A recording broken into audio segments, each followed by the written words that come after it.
Hi everyone, it's Niamh here and welcome to my art journaling channel. This video is called Just Keep Swimming because it's how to problem solve on the go when things just aren't going the way you want it to.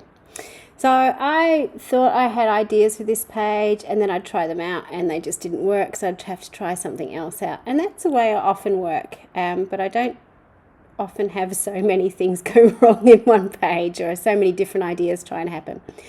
I'm starting in my Use It Up journal, which is a little Dilutions journal, and I already had some gloss spray on the background, which I quite liked, but I wanted to put something else over the top. So I've actually just stuck down a full sheet of the new painted Mike's collage paper from Dina Wakley. And then I'm going in with this stencil, which is called Cubed, over the top, and I've just used some fuchsia. So once I've gone in with that, I have dried it off. So sort of this reductive stenciling and the fact that you put your paint on and then wipe away the excess. So usually I use the same stencil, but I've had some new stencils and I was going in and trying some different ones. I think this one's called Mosaic Cobblestones. So the way to get this sort of to work is to make sure you paint over some of the areas that you have got a different colour paint on already, and it gives you that sort of the fuchsia peeking through the turquoise, which I really like. So up until here was pretty good. I was liking it. I was a bit sad I'd missed out on covering up so many of those marks in the background, so I just got some black gesso and I have just painted those marks back in again. So really loose paintbrush and pop them in again, and you can see that sort of helps to bring the page out a little bit. And then I took a fancy and decided I was going to do some doodling on this. I don't know why. I obviously was enjoying what I was doing and just decided to have some fun. So I'm going in on some of the little blocks and doing some loopy patterns, and on some of them I'll do some scratchy lines. Just because, I don't know. It's Niamh. She doesn't think about things very often. And part of the problem with this page was I wasn't necessarily thinking about what I was doing. I kind of had ideas, but they weren't very fully formed, and it was basically, oh, let's try this, oh, let's try this, oh, let's try this, oh, that didn't work, let's try something else. So the lines came about from the fact that I was enjoying doing the loopy lines, but I was like, I'm bored now, I just want to get this over and done with and do something else. So I decided just to do lines instead. Once I finished that, I let it dry for a little bit, and just so I could do the next bit. And I decided to use these masks. So I'm just working out how to put the masks on the page so that they all fit on one side.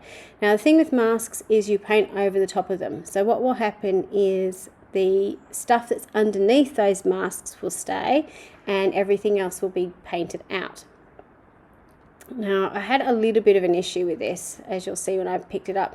They are very fine masks, which isn't usually a problem, but I don't usually use paintbrushes with them. And I didn't get a great impression. So I decided to print off the excess paint on the other side. I did try and save it, and then I thought, oh, okay, well, I'm going to rub it away and do this dotted pattern over the top. I just didn't like it. It just didn't work for me.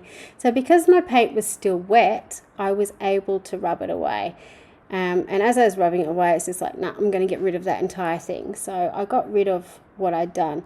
Now, this is where working with acrylic paints really pays off, because the majority of my background, apart from my paint pen, actually stayed on the page. So I only had to go back and do the little bit of doodling to get back to where I was, which I think is why I am not really afraid of using acrylic paints, so to speak.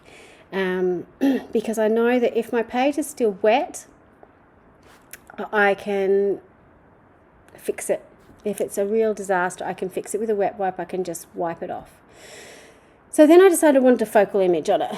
So this is an old piece of cardboard that was floating around in my stash for a long time, and it has I was going to say scribble strips, gloss spray poured on it, just it was just pouring gloss sprays and playing around with it. And I really liked sort of the different abstract effects on it.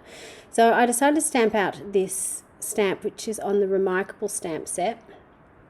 It's quite abstract, which is why I thought this sort of puddle of colour would work on it.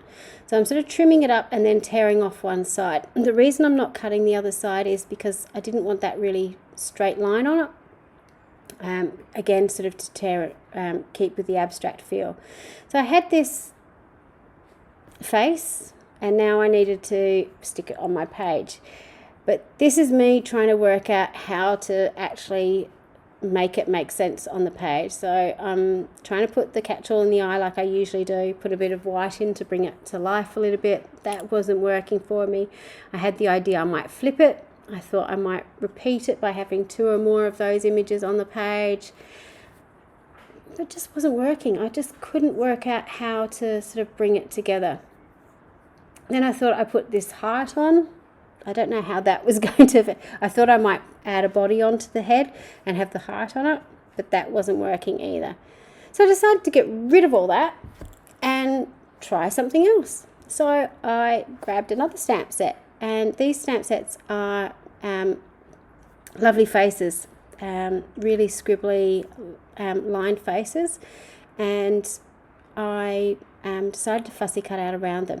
Again, my original idea here was I was just going to put one on the page and create a figure for it, or a body for it, sort of an abstract body. But then I thought, oh, what would it look like if I had a few on here? So I decided to stamp out the rest of the heads, cut them out, and play around with them. And quite often when I'm doing pages like this, it's just a lot of play. What works, what doesn't. I know a lot of people sort of suggest having all this stuff fussy cut out beforehand. I'm not that organised to sort of sit down and cut out all my shapes to begin with, but it is really handy if you've got a little box that you've got bits and pieces in that you can go in and go, oh, okay, I could use that, I could use that. So as I was playing around with them, I started to really like this. I love the punch of white in this page and having those faces sort of float down the page. I had an issue with, I cut off some of the necks a little bit too close, so I wanted to go back and put that, you saw me put that little bit of extra cardboard on. Again, that just helps that sort of flow down the page, that I didn't have a floating head on the page. It's sort of, they're all blended in together, they all came from one. Once I'd done that, this sort of clarified what I wanted to do, and sort of make it make sense for me. So I decided I was going to just paint a patch of white again to sort of have that duplicate or symmetry on the page of the white and the white. And I thought I would put these 3 stamps on. So these are quotes that just really resonate with me at the moment. No great thing is created suddenly. If you are not obsessed with your life, change it, make it happen.